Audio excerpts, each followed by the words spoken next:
시민의 시선을 끈 오늘의 정치 뉴스 강하락의 정치톡 시간입니다. 8월 18일 첫 번째 정치톡 만나보시죠.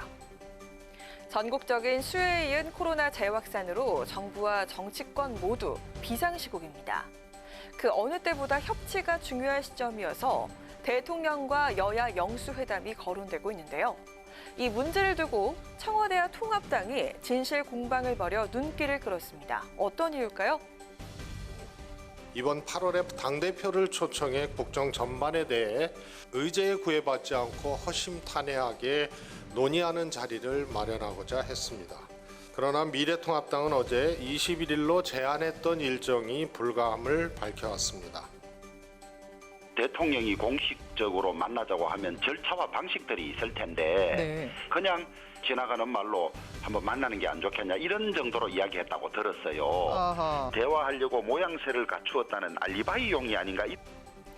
어제 청와대에서 기자 브리핑을 가진 최재성 정무수석은 오는 21일 청와대가 문재인 대통령과 여야 대표 회동을 추진했지만 통합당이 거절했다고 밝혔습니다.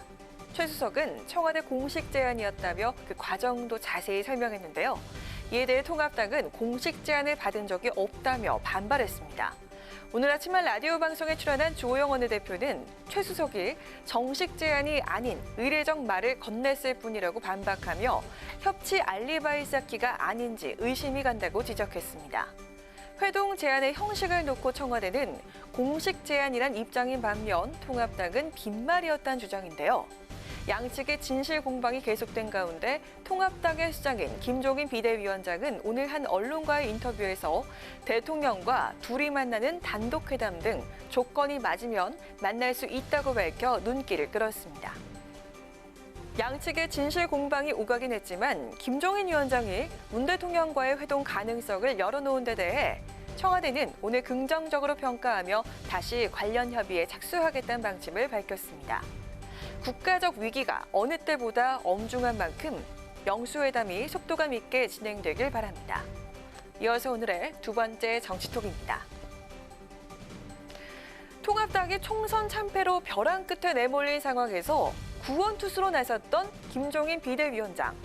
다음 달 3일이면 취임 100일을 맞게 되는데요.